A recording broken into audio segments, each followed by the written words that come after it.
ഒരു ഫോട്ടോ നമ്മുടെ കയ്യിൽ കിട്ടിക്കഴിഞ്ഞാൽ അതിൽ എഡിറ്റ് ചെയ്ത് മലയാളം ഫോണ്ട് കൊടുത്ത് നല്ല രീതിയിൽ വൃത്തിയിൽ അത് എഡിറ്റ് ചെയ്തെടുക്കണമെങ്കിൽ നമുക്ക് 2-3 ആപ്ലിക്കേഷൻ നിലവിൽ വേണ്ടി വരും.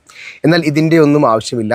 മലയാളം ഫോണ്ട് ഉപയോഗിച്ചുകൊണ്ട് നമുക്ക് ഇതുപോലെയുള്ള അഭിനന്ദനങ്ങൾ, ആദരാഞ്ജലികൾ പോലെയുള്ള ഇതുപോലെയുള്ള പോസ്റ്റുകൾ നമുക്ക് വളരെ സിമ്പിളായിക്കൊണ്ട് തന്നെ നിർമ്മിക്കാൻ വേണ്ടി സാധിക്കും. ഇത് നമ്മുടെ കയ്യിലുള്ള ഒട്ടുമിക്ക ഫോണുകളിൽ വരുന്ന ChatGPT ഉപയോഗിച്ചുകൊണ്ടാണ് നമുക്ക് ചെയ്യാൻ വേണ്ടി സാധിക്കുന്നത്.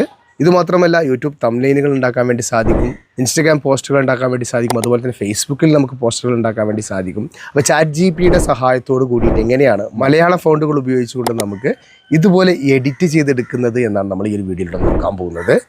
അതിനായിട്ട് നമ്മുടെയൊക്കെ ഫോണിലുള്ള ChatGPT ആണ് ഓപ്പൺ ചെയ്യേണ്ടത്. എല്ലാവരുടെ ഫോണിലും ChatGPT എന്ന് പറയുന്ന ഒരു ആപ്ലിക്കേഷൻ ഉണ്ടായിരിക്കും. ഇല്ലായെങ്കിൽ നമുക്ക് ആപ്പ് സ്റ്റോറിൽ നിന്നും പ്ലേ സ്റ്റോറിൽ നിന്നൊക്കെ ഡൗൺലോഡ് ചെയ്തെടുക്കാൻ കഴിയും. ഈ ഒരു ആപ്ലിക്കേഷനാണ് നിങ്ങൾ ഓപ്പൺ ചെയ്യേണ്ടത്. ഞാനിവിടെ ഈ ആപ്ലിക്കേഷൻ ഓപ്പൺ ചെയ്തിട്ടുണ്ട്. ഓപ്പൺ ചെയ്ത് കഴിഞ്ഞാൽ ഇതുപോലെയായിരിക്കും നമുക്ക് കാണാൻ വേണ്ടി സാധിക്കുന്നത്. ഏത് ഫോട്ടോയാണോ നമുക്ക് എഡിറ്റ് ചെയ്യേണ്ടത്, അല്ലെങ്കിൽ അതിന് വേണ്ട ആ ഒരു ഫോട്ടോക്ക് വേണ്ട കാര്യങ്ങൾ അതിൽ ടൈപ്പ് ചെയ്യേണ്ടത് എന്ന് നമ്മൾ ആദ്യമായിട്ട് സെലക്ട് ചെയ്യണം. അതിനായിട്ട് നമ്മളിവിടെ ഇതിൽ നിന്നും നമുക്ക് വേണ്ട ഫോട്ടോ നമ്മൾ ആദ്യമായിട്ട് സെലക്ട് ചെയ്യുക. ഞാനിവിടെ ഒരു ഫോട്ടോ സെലക്ട് ചെയ്യുകയാണ്. ഓക്കെ, സെലക്ട് ചെയ്തു, ഡണ്ണ് കൊടുത്തു. ഡണ്ണ് കൊടുത്താൽ ഇതുപോലെ നമ്മളെ ഫോട്ടോ സെലക്ട് ആവും. ഇവിടെ ഇനി നമുക്ക് എന്താണ് ഇമേജ്, ഇവിടെ നമുക്കിനി എന്താണ് ChatGPT ചെയ്ത് തരേണ്ടത് എന്ന് നമ്മൾ ടൈപ്പ് ചെയ്ത് കൊടുക്കേണ്ടതായിട്ടുണ്ട്. അപ്പോൾ ഞാനിവിടെ ഒരു കാര്യം ടൈപ്പ് ചെയ്യുകയാണ്. ഞാനിവിടെ അഭിനന്ദനങ്ങൾ എന്ന് ടൈപ്പ് ചെയ്തിട്ടുണ്ട്. അതിനുശേഷം ഈ ഒരു ഫോട്ടോയിൽ എന്താണ് ചെയ്യേണ്ടത് നമ്മൾ ടൈപ്പ് ചെയ്ത് കൊടുക്കുക.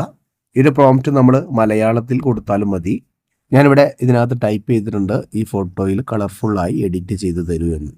ഓക്കെ, ഇത്രയും കൊടുത്തതിന് ശേഷം നമ്മൾ എന്ത് ചെയ്യുക, അവിടെ സെൻഡ് ചെയ്യാനുള്ള ഓപ്ഷൻ ഉണ്ട്. ഇത്രയും കൊടുത്തതിന് ശേഷം നമുക്കിവിടെ സെൻഡ് ചെയ്യാനുള്ള ഓപ്ഷൻ ഉണ്ട്. ഈ ഒരു ബട്ടണിൽ നമ്മൾ ഈ ഒരു ഐക്കണിൽ നമ്മൾ ടച്ച് ചെയ്ത് കൊടുക്കുക. ഓക്കെ, ഇപ്പോൾ ഒരു ഫോട്ടോ സെൻഡ് ആയിട്ടുണ്ട്. നമുക്ക് കുറച്ച് നേരം വെയിറ്റ് ചെയ്യാം. ഇവിടെ നമുക്ക് ക്രിയേറ്റിംഗ് ഇമേജ് എന്ന് കാണാൻ വേണ്ടി സാധിക്കും. ഈ ഒരു ഇമേജ് ഇവിടെ ക്രിയേറ്റ് ആവുന്നുണ്ട്. എന്താണ് റിസൾട്ട് എന്ന് നോക്കാം. കുറച്ച് നേരം നമ്മൾ വെയിറ്റ് ചെയ്യേണ്ടതായിട്ടുണ്ട്. ഓക്കെ, ഇവിടെ ഇമേജ് ക്രിയേറ്റ് ആയിക്കൊണ്ടിരിക്കുകയാണ്. കണ്ടില്ലേ, ഇപ്പോൾ ഈ ഒരു ഫോട്ടോക്ക് നല്ല കളർഫുൾ ആയിട്ട് തന്നെ അഭിനന്ദനങ്ങൾ എന്നുമുള്ള നല്ലൊരു പോസ്റ്റ് ChatGPT നമുക്ക് ഉണ്ടാക്കി തന്നിട്ടുണ്ട്. നോക്കിയേ, ഇത്ര കളർഫുൾ ആയിട്ട് ഫോട്ടോയും ഒന്നുകൂടെ കളർഫുൾ ആക്കിയിട്ടുണ്ട്. അതുപോലെ തന്നെ നമുക്ക് താഴെ ആയിക്കൊണ്ട് നല്ല വൃത്തിയിൽ എഡിറ്റ് ചെയ്ത് തന്നിട്ടുണ്ട്. ഇതുപോലെ നമുക്ക് എന്താണ് വേണ്ടത് നമുക്കത് വളരെ ഈസി ആയിക്കൊണ്ട് തന്നെ ഇതുപോലെ ടൈപ്പ് ചെയ്തുകൊണ്ട് ഏത് ഫോട്ടോക്കും കളർഫുൾ ആക്കിയിട്ട് ഇതുപോലെ നമുക്ക് തരുന്നതാണ്. ഏത് രീതിയിലാണ് നമുക്ക് എഡിറ്റ് ചെയ്ത് തരേണ്ടത് നമ്മൾ സ്പെഷ്യലായിട്ട് അതിനകത്ത് പറഞ്ഞു കഴിഞ്ഞാൽ ആ രൂപത്തിൽ തന്നെ അവരത് ചെയ്തു തരും. ഈ ഒരു ഇമേജ് ഡൗൺലോഡ് ചെയ്യണമെങ്കിൽ മുകളിൽ നമുക്ക് ഡൗൺലോഡ് ചെയ്യാനുള്ള ഓപ്ഷൻ ഉണ്ട്. ഇതിൽ ടച്ച് ചെയ്ത് കഴിഞ്ഞാൽ ഇമേജ് നമുക്ക് ഡൗൺലോഡ് ആക്കി എടുക്കാവുന്നതാണ്.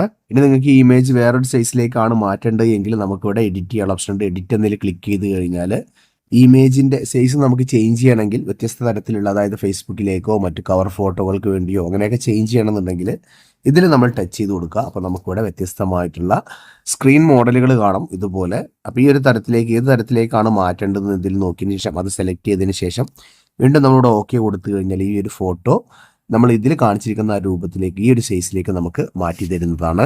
മറ്റൊരു ഫോട്ടോ ഞാൻ എഡിറ്റ് ചെയ്ത് കാണിച്ചു തരാം. പ്ലസ് ബട്ടണിൽ ക്ലിക്ക് ചെയ്യുക, ഫോട്ടോ സെലക്ട് ചെയ്യാം. ഞാൻ ഫോട്ടോ സെലക്ട് ചെയ്തിട്ടുണ്ട്. അതിനുശേഷം നമുക്ക് എന്താണ് വേണ്ടതെന്ന് ടൈപ്പ് ചെയ്യാം. ഞാനിവിടെ ഈ ഒരു പോസ്റ്റിന് നാളത്തെ പുലരിയിൽ അവൻ വരുന്നു എന്ന് ടൈപ്പ് ചെയ്തിട്ടുണ്ട്. ശേഷം നമുക്ക് എന്താണ് വേണ്ടത് എന്നിവിടെ ടൈപ്പ് ചെയ്യുക. ഞാനിവിടെ ഫേസ്ബുക്കിൽ പോസ്റ്റ് ചെയ്യാനുള്ള ഫോട്ടോ ആക്കി തരാൻ വേണ്ടി പറഞ്ഞിട്ടുണ്ട്. ശേഷം ഞാൻ അവിടെ സെൻഡ് കൊടുക്കുകയാണ്. കുറച്ച് നേരം വെയിറ്റ് ചെയ്യുക. ഇമേജ് ക്രിയേറ്റ് ആയിക്കൊണ്ടിരിക്കുന്നു. കണ്ടില്ലേ, ഇത്രയും നമ്മൾ ടൈപ്പ് ചെയ്ത് കൊടുത്തിട്ടേ ഉള്ളൂ. ഈ ഒരു ഫോട്ടോ നമുക്ക് ഇങ്ങനെ ആക്കി തന്നിട്ടുണ്ട്. ഇതുപോലെ നമുക്ക് ഏത് ഫോട്ടോയും ഇതുപോലെ എഡിറ്റ് ചെയ്തെടുക്കാൻ വേണ്ടി സാധിക്കും. ഇവിടെ എഡിറ്റ് ചെയ്യുന്ന സമയത്ത് നമ്മളൊരു കാര്യം പ്രത്യേകമായി ശ്രദ്ധിക്കേണ്ടതായിട്ടുണ്ട്. നമുക്ക് ഫോട്ടോയിൽ വരാൻ ഉദ്ദേശിക്കുന്ന ആ ഒരു വാക്ക് നമ്മൾ കൊട്ടേഷൻ മാർക്ക് കൊടുത്തിട്ട് വേണം ടൈപ്പ് ചെയ്യാനും. കൊട്ടേഷൻ മാർക്ക് എന്ന് പറഞ്ഞാൽ നിങ്ങൾക്ക് അറിയില്ലേ, ഈ മുകളിൽ കാണുന്ന ഈ ഒരു 2 കോമകൾ നമ്മളിവിടെ ഇതിൽ ക്ലിക്ക് ചെയ്ത് കഴിഞ്ഞാൽ കാണുന്ന ഈ ഒരു സംഭവമാണ്. ഇത് ഫസ്റ്റിലും കൊടുക്കണം, അതുപോലെ തന്നെ ലാസ്റ്റിലും നമ്മൾ എന്താണോ ഈ ഒരു ഫോട്ടോയിൽ വരേണ്ടത് ഇവിടെ ലാസ്റ്റിലും കൊടുത്തതിന് ശേഷം വേണം നമുക്ക് എന്താണ് ടൈപ്പ് ചെയ്ത് തരേണ്ടത് എന്ന് നമ്മൾ ഇമേജിന് താഴെയായിട്ട് ടൈപ്പ് ചെയ്ത് കൊടുക്കേണ്ടത്. അത്രയും ചെയ്ത് നമ്മൾ സെൻഡ് ചെയ്ത് കഴിഞ്ഞാൽ കുറച്ച് നേരം വെയിറ്റ് ചെയ്താൽ തന്നെ ഇതുപോലെയുള്ള ഫോട്ടോസുകൾ ChatGPT നമുക്ക് ക്രിയേറ്റ് ചെയ്ത് തരുന്നതാണ്.